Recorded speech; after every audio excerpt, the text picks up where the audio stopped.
Bonsoir à tous, bienvenue à ce flash d'information. Le gouvernement ivoirien veut agir en synergie avec les collectivités territoriales. Le ministère des Ressources animales et halieutiques vient donc de signer un accord de partenariat avec l'Assemblée des régions et districts de Côte d'Ivoire. Le but de cette collaboration est de promouvoir l'autonomisation des jeunes et des femmes dans les différentes régions au niveau des ressources animales et halieutiques. L'accord a été signé en présence de plusieurs présidents de région.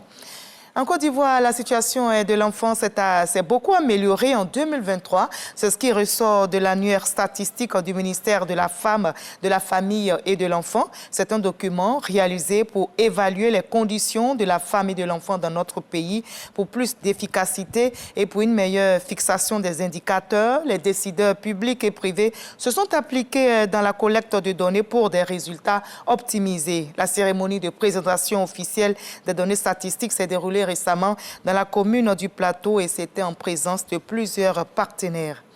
On évoque à présent la deuxième édition du Forum international de l'économie circulaire qui a été lancée. C'est une initiative du district autonome d'Abidjan qui permet d'établir un cadre pour échanger des idées novatrices exclusivement portées sur le développement des villes africaines. Et face à ce défi d'urbanisation, les élus locaux s'engagent à préserver les ressources environnementales dont dispose le district d'Abidjan. Explication détaillée avec nos reporters Kwadio Ouredou et Jean-Marc Gagui.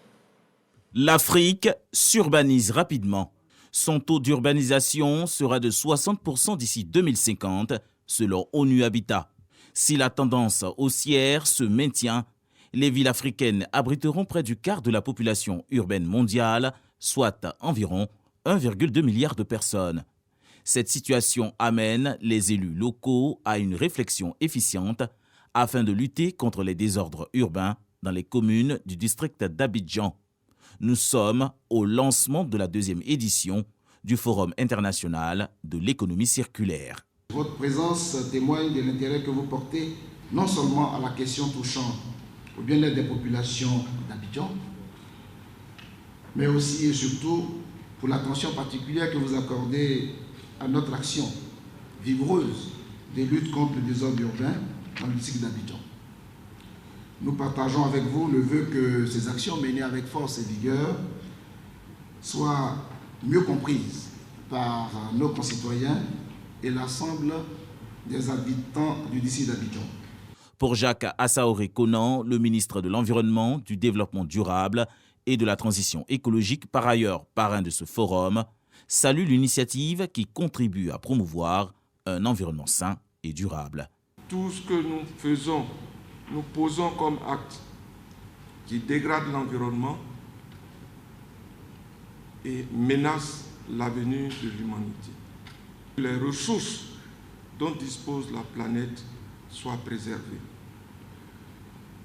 Que nous réduisions le gaspillage, que nous utilisons moins d'articles neufs, que nous recyclons tout ce que nous avons, de sorte à avoir un impact moindre sur la consommation des ressources. L'édition 2024 du Forum international de l'économie circulaire aura lieu du 15 au 18 octobre prochain. 6 000 participants en provenance de la Côte d'Ivoire et de divers pays africains sont attendus. Un accord vient d'être trouvé entre la RD Congo et le Rwanda. Un nouveau cessez-le-feu entrera donc en vigueur demain dimanche 4 août selon la présidence angolaise.